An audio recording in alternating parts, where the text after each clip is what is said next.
এত জান্নাত বানিয়ে কি লাভ? আপনার একটা বান্দারও জান্নাতে ঢুকাতে পারবেন না। আমারে বানিয়েছেন জাহান্নামী, আমি আমার সর্বোচ্চ চেষ্টা দিয়ে আপনার সবগুলা বান্দারে জামাতে জাহান্নামে নিয়ে একসাথে ঢুকবো।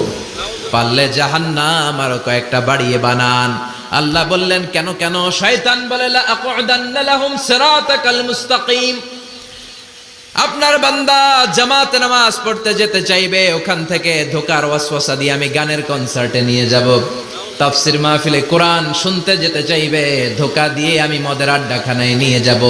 ওয়ালা তাজিদু আকসারাহুম শাকিরিন। একটারেও জান্নাতে ঢুকাতে পারবেন না। চ্যালেঞ্জ দিলাম। আল্লাহ বলল শয়তান তুই আমারে চ্যালেঞ্জ দেস? আমি তো সব রাজার বড় রাজা, মহারাজা। আমার সাথে তো কেউ চ্যালেঞ্জ দিয়ে টিকতে পারে না। চিল্লা এখন ঠিক কিনা? শয়তান তুই চ্যালেঞ্জ দিলি, আমিও তোর চ্যালেঞ্জ নিলাম। ওয়া ইজ্জতি ওয়া জালালি ওয়া ইরতিফাই মাকানি। আমার ইজ্জতের কসম, আমার জালালিয়াতের কসম, আমার মহানত্বের কসম, আমার ক্ষমতা আর দাপটের কসম, আজীবন আমার বান্দা গুনাহ করবে, পাপ করবে, অন্যায় করবে, কোন এক তাফসির মাহফিলে এসে চোখের পানি ছেড়ে যখন ক্ষমা চাইবে, আমি জীবনের সব গুনাহ মাফ করে দেব। আমি আমার বান্দার জীবনের সব গুনাহ মাফ করে দিয়ে জান্নাতে ঢুকায় দেব। তখন তুই কি করবি?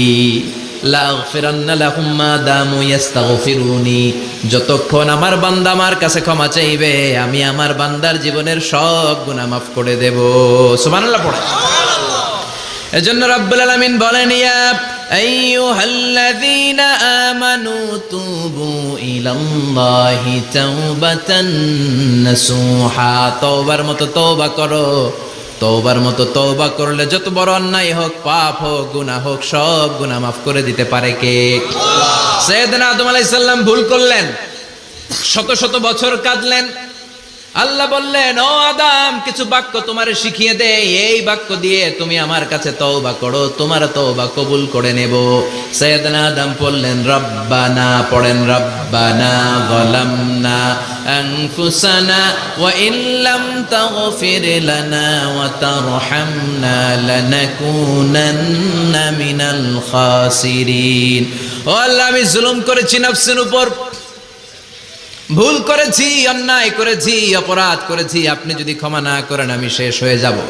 লানাকুনান্না মিনাল খাসিরিন, আমি ক্ষতিগ্রস্তদের মধ্যে শামিল হয়ে যাব। ঠিক কি না?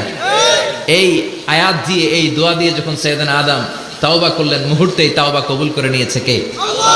আমরাও যদি পাপ করি, অন্যায় করি, আমাদেরও পাপগুলো মোচন করার একজন আছে না নাই? তিনি গাফিরিয যাম কাবিলিত তাওব। ওনার কাজই হচ্ছে গুনাহ মাফ করা। শয়তানের কাজ ওয়াসওয়াসা দেওয়া, আমাদের কাজ পাপ করা, ওনার কাজ মাফ করা।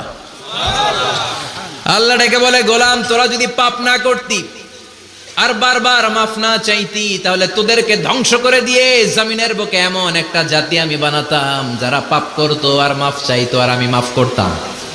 সুবহানাল্লাহ পড়ো। মাফ করতে আল্লাহর বড্ড ভাল লাগে, চোখের পানি দেখতে আল্লাহর বড্ড ভাল লাগে। কায়মনো বাক্যে কেউ দোয়া করছে, এই দৃশ্য দেখতে আল্লাহর ভালো লাগে। চিল্লায় বলেন সুবহানাল্লাহ। এজন্য পাপ আমাদের যত বড় হোক, আমাদের জন্য মাফ আছে না নাই? এজন্য যত পাপ, যত অন্যায় আমরা করি না কেন, আমাদের এই পাপগুলো, অন্যায়গুলো ক্ষমা করার একজন আছে না নাই? তিনি কে? এজন্য সব সময় তওবা করতে রাজি আছেন তো? প্রতিদিন শত শতবার তওবা করতে রাজি আছেন? প্রতিদিন শত শতবার ইস্তিগফার পড়তে রাজি আছেন? বিশ্বনবী প্রতিদিন 70 বারেরও বেশি ইস্তিগফার পড়তেন। শুধু টয়লেটে যে মুহূর্তে থাকতেন ওই মুহূর্তে পড়তেন না। টয়লেটে ঢুকার মুহূর্তে বিশ্বনবী ইস্তিগফার পড়তে পারতেন না, তাই টয়লেট থেকে বেরোয়েই তিনি ইস্তিগফার পড়তেন। তিনি পড়তেন গফরানাক। কি পড়তেন? গফরানাক মানে হলো আস্তাগফিরুল্লাহ। গফরানাক মানে কি? গফরানাক মানে আল্লাহ আমি আপনার ক্ষমা চাই, মানে আস্তাগফিরুল্লাহ। আবার বিশ্বনবী বলতেন মান লাযামাল ইস্তিগফার জাআলাল্লাহু লাহু